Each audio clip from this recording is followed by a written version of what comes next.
What's up, Cedar Mill Youth? Welcome to our first ever Youth at Night on-site gathering. It's been a long time coming, and we're finally here in the same room looking each other face to face. I just want to say, if you get an opportunity tonight, be sure to thank your leaders for hosting your small group tonight.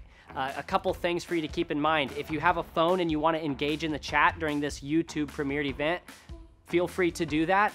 I want to remind you, keep your masks on, stay seated, and we're just going to have a great night, and we're actually starting things off with one of the classic pranks. So check this out. Gonna be legit. Or here. Where are we, about where I was? Yeah. What's up, youth? We're out here. We're gonna ask some youth staff what they think smells better, these flowers or these flowers. Just so happens that we sprayed some fart spray on these ones. It's terrible. We're gonna go check it out. This prank's called making people smell fart spray. What's up, man? This is for, we're doing this thing for you. Ready? So, Nick's gonna feed us. We're doing this thing for you. We got 2 sets of flowers. All right. And we're taking a poll. Purple smell better or yellow smell better?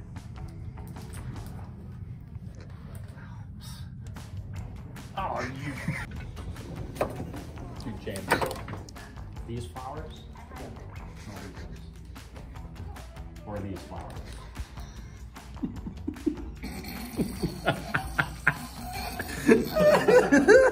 That's terrible. What do you do to those?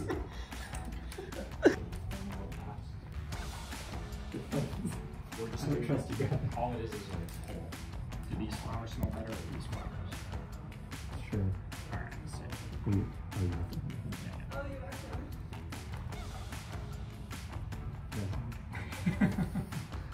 Perfect. Kate should do it. Why? No, I have a really sensitive nose. That's okay. I feel that you're making me smell something disgusting. Why? Why would we do that? You guys, you laughed when he said that one smells better. We're just taking a poll because we think that it's a psychological thing. Really? Yeah. Versus You actually need psychology. Yeah. You're not playing a prank on me. No. Those smell bad.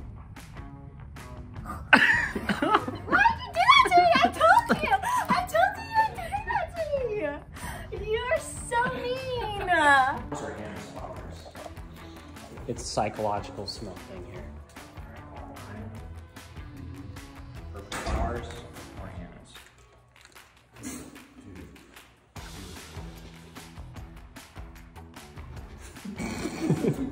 I love Hannah's.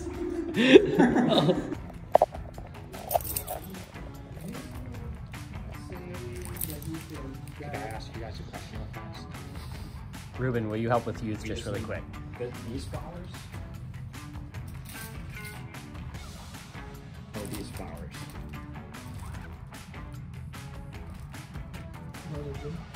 Have Ruben try it. Dude.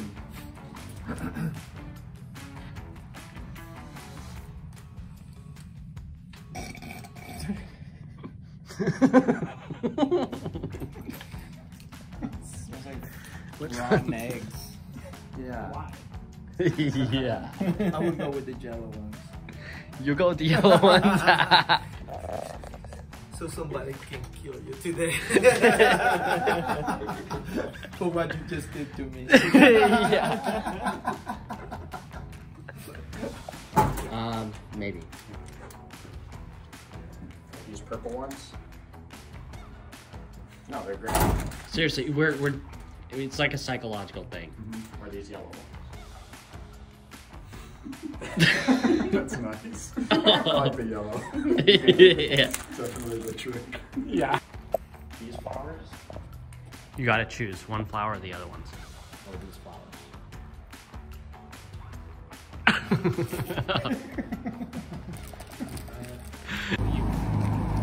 These ones? Hi. Or these ones? Definitely the yellow. Yeah, it's real like subtleness that it just gets right up into the heart of, you know. I mean, what does Jesus say? He clothes the flowers in greater splendor than Solomon.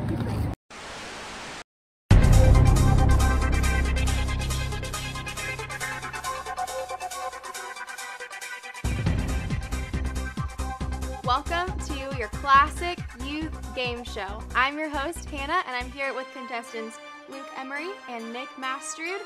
And this is your classic trivia game. No one wins this game. The only thing that the winner gets is not getting their legs waxed. The loser has to do a fat wax strip on each leg. So get pumped. Put in the chat right now who you want to win. Come on. Let's go. So we're gonna do this back and forth. I'll ask Luke a question, I'll ask Nick a question, and we'll see how they do. Are you guys ready? Luke, are you ready for your first question? Oh, I'm first. All right. Yeah, I'm you ready? A popular expression goes, a bird in the hand is worth two in the what? We have A, tree, B, bush, C, window, and D, pot. I'm gonna go with bush. Let's see. You are correct. Nice. Okay, Nick, your first question. A well-known children's game is called Duck Duck blank. A, swan. B, goose. C, emu. D, and cover. Goose. Goose. You are correct. Yeah, let's go! The candy bar Twix PB adds what flavor to Twix? A, pancake batter. B, peach brandy. C, pickle brine. Or D, peanut butter. I'm gonna go with D, peanut butter. You are correct. Ooh, nice, dude. Nice. Nice. Which of these is not a Disney character? I'll be personally offended if you get this no, wrong. I'm horrible at Disney. No.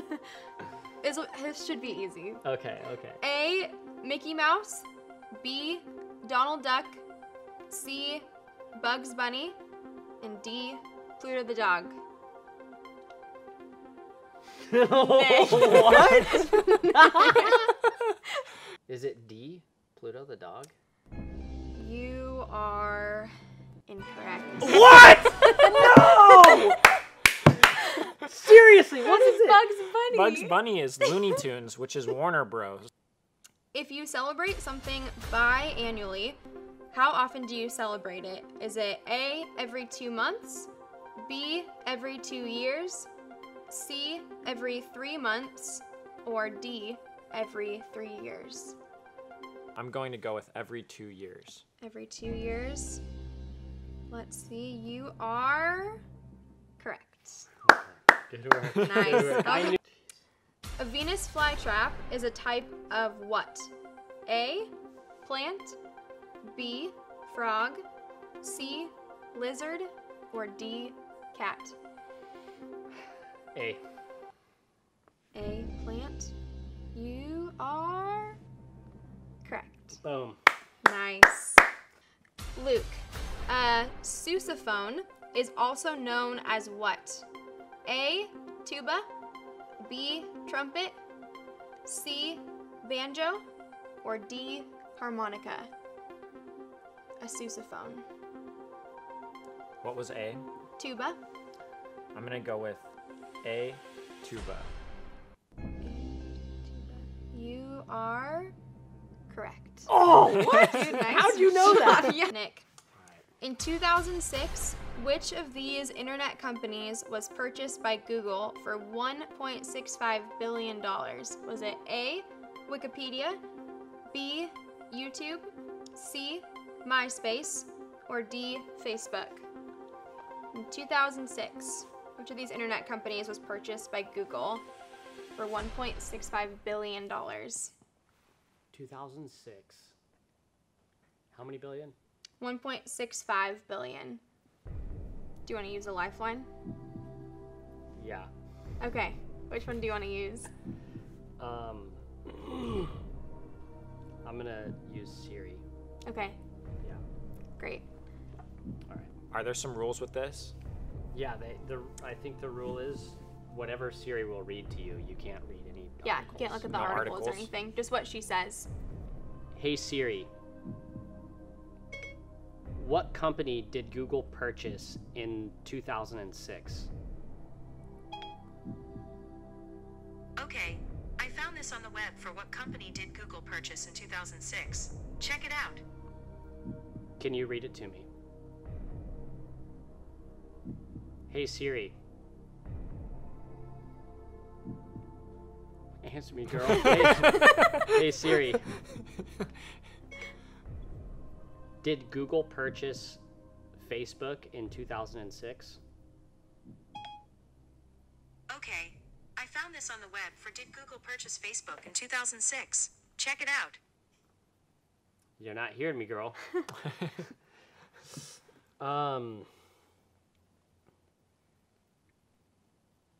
Here's the thing. I really don't think it's MySpace. I don't know why. I don't think it's MySpace. At that point, you wouldn't be wanting to purchase MySpace. Dude, I'm going with Facebook. D. Final answer. You are incorrect. Are you kidding me? It was YouTube. Is it seriously? You can log into your YouTube. You log in with your Google. Don't know. I'm sorry. Yeah. Dang it. I got 2 strikes already. Are you kidding me? Which of the following is not a Roman numeral? A is the letter M. B is the letter L. C is the letter G. And D is the letter D. Which of these is not a Roman numeral? Wow. This is very hard. It is. Okay. Yeah, this one's really tricky. G, final answer. G, final answer. You are correct. Do not sit like this. Right. Luke's acting like the biggest teacher's pet right now. It's driving me up the wall. In a standard American football game, how many players are allowed on the field? Oh no. I don't know football, dude. I don't know. Is it A, 6, B, 7, C, 9, or D, 11? Do you know this? I do. 6, 7, 9, or 11. I I'm- actually don't know if I know this one. I have to call someone, dude. On a standard game, how many people are allowed A on standard the field? American football game, how many players are allowed on the field for each team? For each team. Okay. Yeah. Dude, Make sure you call someone that you think will answer. I know. I'm trying. Well, duh. Oh, Right. answer their phone? Right. Because Okay. then if they don't, you won't get it. Dude. We were just hanging out with Ryan. I'm going to call Ryan right now. Do set. I feel like he knows. He likes football, from what I remember. He's probably going to think it's a prank call. Probably.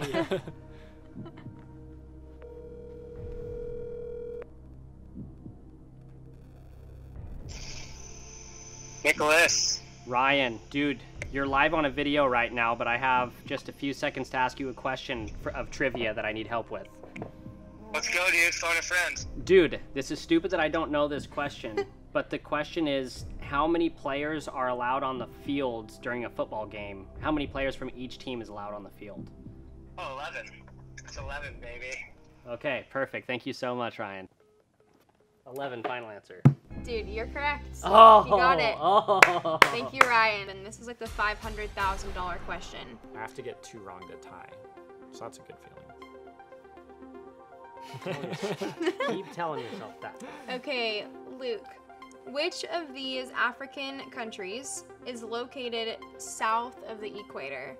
Is it A, Chad, B, Mali, C, Angola, or D, Cameroon? Do you want me to repeat them? Just give me the 50-50. Okay, let me see.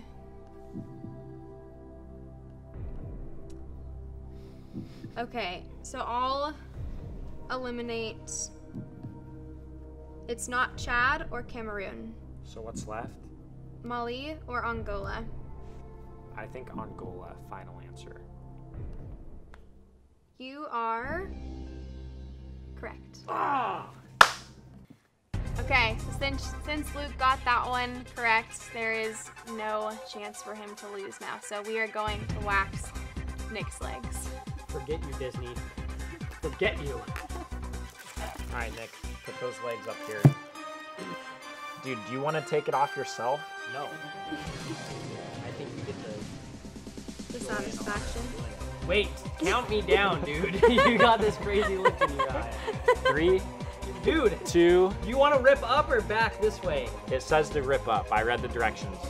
3, Oh, 2, 1.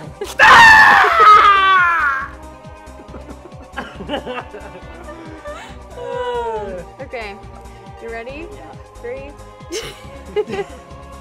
1. Oh, that was slow! Ah! That was so painful. That was like slow motion.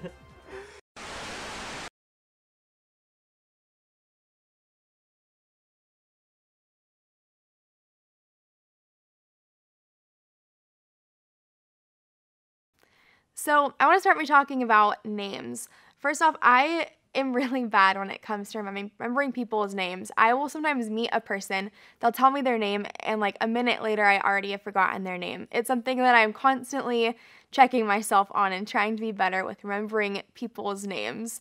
And I always end up just feeling so bad when I see someone, especially when someone knows my name and I don't remember theirs. I just feel so bad. And on the flip side of that, it's always such a bummer when someone forgets your name. There's people that I've met before, and then like weeks later, I'll see them again, and they'll reintroduce themselves to me, and it's so awkward because I'm like, oh, I totally remembered you, but you didn't remember me. It seems like a small thing, but names do hold a lot of value, and we feel really important when someone remembers our name. Just the other day, I was at Insomnia, and I saw a friend that I hadn't seen in probably a couple years, and he came over to our table and was like, hey, Hannah, and it just made me really happy that he remembered my name and like still knew who I was. Also, you guys probably have some nicknames, and nicknames can either be bad or good. I remember my brother growing up said that if I was a boy, my name would have been Hank, which it definitely wouldn't have been, but he proceeded to tell like everyone in our youth group that that was my nickname, and so to this day, there are people that still call me Hank, and it makes me so upset. But then I also have some great nicknames. I love when my friends call me Han, and one of my younger nephews, Caleb, he calls me Auntie Hannatizer, which is just so funny to me, and it's my favorite. Names are really important, right? I think that it's rooted in this expectation that we have, that relationships should be intentional. We all have a desire for relationships to go beyond the surface level. We want to care for our people well, and we want to be cared for by them. Regardless of whether or not you're a really social person, I think we'd all agree that when it comes to our relationships with people we see often or with friends, that we want real ones, not fake ones. We don't want fake friends that feel like they have to pretend around us, or that we have to feel like we have to pretend around them, people that don't care as much as they act like they do or don't even really know us. Whether it's people we hang out with our small group, or your teammates, or people that you have a group chat with, we all want more than just the surface level. So in a word, we want our relationships to be personal. When we have personal relationships, it makes us feel known. It makes us feel like there's a connection between us and the person who knows our name. Nobody wants a fake friend or a fake relationship. And the opposite of fake is real, right? But when it comes to relationships, I think there's a better word we can use for this. When it comes to people and relationships, the opposite of fake is personal. Think about it. Someone can be real with you without knowing you personally. They can be genuinely nice to you in person without being close to you. They can even know something about you, like what sport you play, or they might follow you on social media. But that doesn't make it personal. Being personal puts someone in a whole different category. And that's what this series is about. If I asked you to name everyone that you thought knew your name, how long do you think that list would be? And if you made that list, would you put God on that list? Some of you may have grown up hearing that God knows your name. There are a bunch of examples in the Bible of how God knows us that closely. And Jesus says this in Luke chapter 12. Indeed, the very hairs on our head are numbered. Even our parents and our best friends don't know that. This shows us how God is just so personal. It might be kind of strange to know that God knows how many hairs are on our head, but some of us do really struggle with the idea of God knowing us. Maybe you ask yourself this: does God really know me, or is he more like that teacher that just calls me dude for 4 years straight? But there are a lot of reasons that you might feel that way about God. You might feel like he doesn't seem personal because you can't see him and he doesn't talk back to you when you pray. Maybe you just don't know much about God, or you don't really care about him, so it feels strange that he would know your name and care about you. Maybe you've met Christians that don't really seem like they care about getting to know you, so why would God? And maybe you think he doesn't seem personal because if he's real, if he's so big, if he really created everything, then what makes us so important that he would know us personally and individually? I want to show you guys some really rad things in creation. I personally love space, and I found these really awesome examples this week. So this first is called the Sombrero Galaxy. We'll put a picture on the screen for you. And that really is its name, the Sombrero Galaxy. It is a lenticular galaxy in the constellation Virgo, found 31,100,000 light years from Earth. So the God that created this, he knows my name. And the God that created the Butterfly Nebula knows my name. A butterfly nebula is a planetary nebula in the constellation Scorpius. It's the most complex ever observed in planetary nebulae. The central star is one of the hottest stars known, with a surface temperature in excess of 45,000 degrees. So am I expected to believe that a God that created this knows me personally? And this last one, it's called the Pillars of Creation. It's made of interstellar gas and dust in the Eagle Nebula, specifically the Serpens constellation, some 6,500 to 7,000 light years from Earth. The gas and dust are in the process of creating new stars, while also being eroded by the light from nearby stars that have recently formed. And speaking of all this stuff with space, we were talking about the movie Interstellar this past week, and Nick has actually not seen it. So if you guys want to, take out your phones right now, text Nick and tell him that he needs to watch Interstellar, because it's such a rad movie, and it just shows how much of God's creation that's just so insane in space. So we're looking at all these examples, and we're to believe that a God so big and powerful that he could create something like this has taken the time and the energy to know that my middle name is Catherine. Why would God even care? And while I think these are actually some real and understandable questions to ask, I really do believe that God cares for you and he cares for me. I believe that he knows not just my name, but your name as well, and that he has our back. And here's why I think this. Fakeness is the literal opposite of how Jesus lived his life. He got personal with pretty much everyone he met. He learned their names and he knew their story. One of the people that Jesus interacted with that helps me know that God is personal is that we look at this story of a man named Zacchaeus. We're going to talk about Zacchaeus for the next couple weeks, so to give some backstory, Zacchaeus was a tax collector, and this might not seem like a big deal in our culture, but back then, tax collectors, they were basically like scammers and traitors. The way people thought about tax collectors back then is the way that we think about people now that pretend to be someone that we know and email us and ask us for money and say they'll reimburse us. This has actually happened a lot with people pretending to be Pastor Dave in this time, and they've emailed us asking for gift cards for our church family, and it's definitely a fake. So think of like the tax collectors then as like those people now.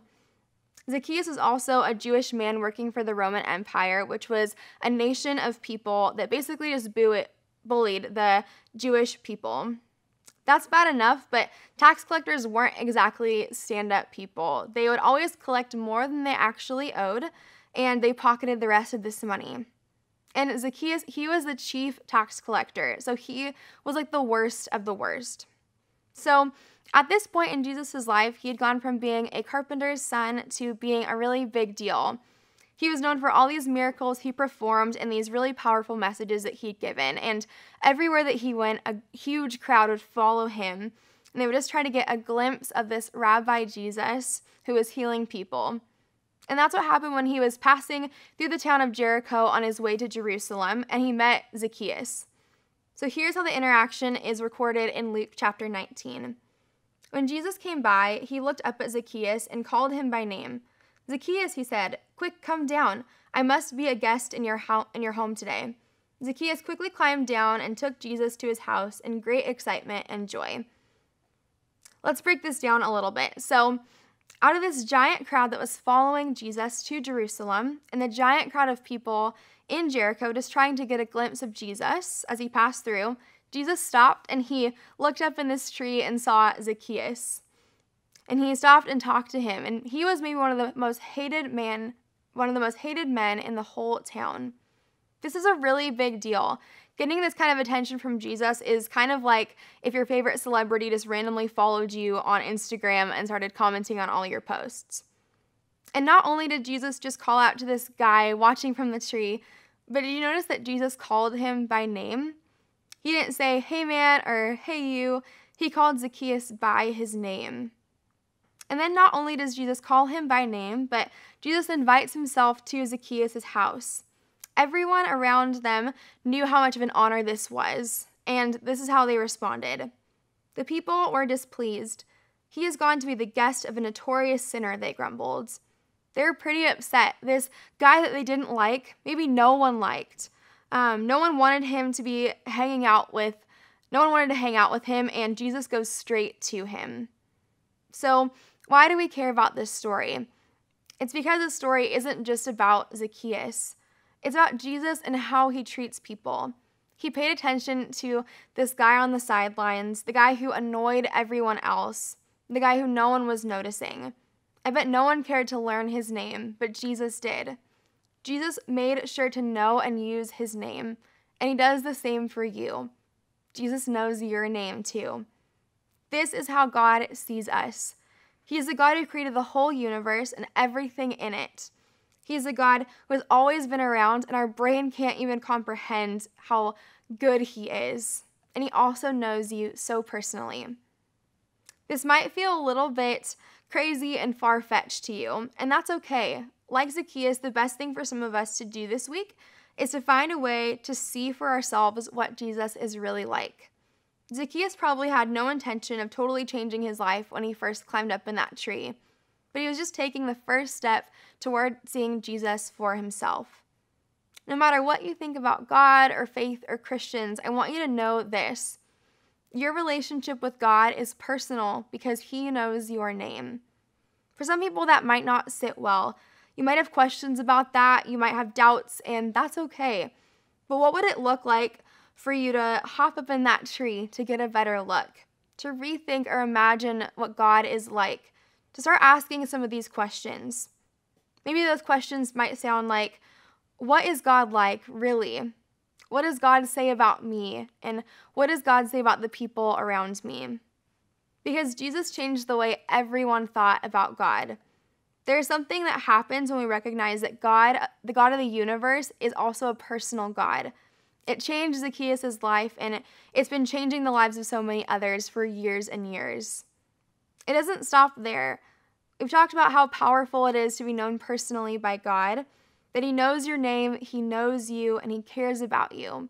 And if that's true for you, that's also true for the person 6 feet away from you, and your siblings, and your parents, that kid in your Zoom class that always distracts everyone, or that teacher that you don't like.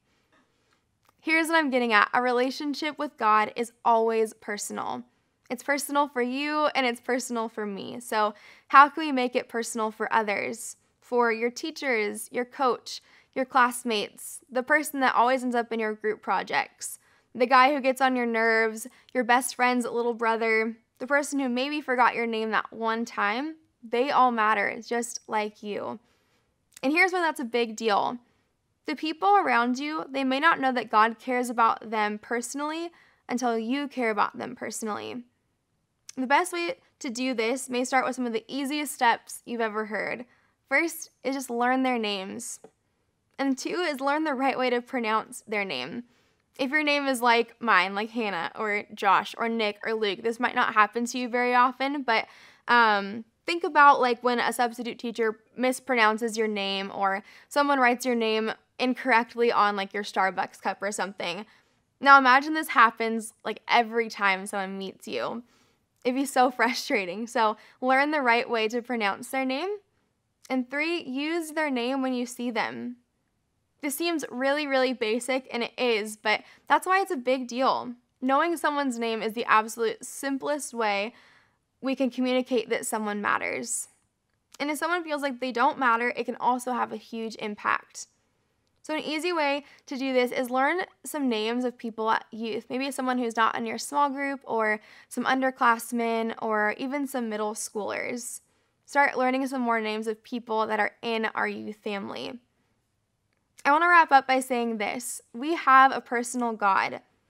He also happens to be a personal God who is mind-blowingly powerful, ridiculously creative, and overly graceful. And he knows your name, and he calls you by it. One of the greatest ways that we can point people to this kind of personal God is by modeling what it looks like to be personal with others. That's why we have these small groups. We believe that every person here is loved and known personally by Jesus. And because of that, we want you to always feel like you have a group of people that knows you personally, who know your name and they know your story. No one should come in the door and feel like they don't fit in or nobody knows them. Jesus always made it personal with the people around him, and you can too, by simply knowing their name. We hope you guys have a great time in small groups. We love you, and we will see you guys next week.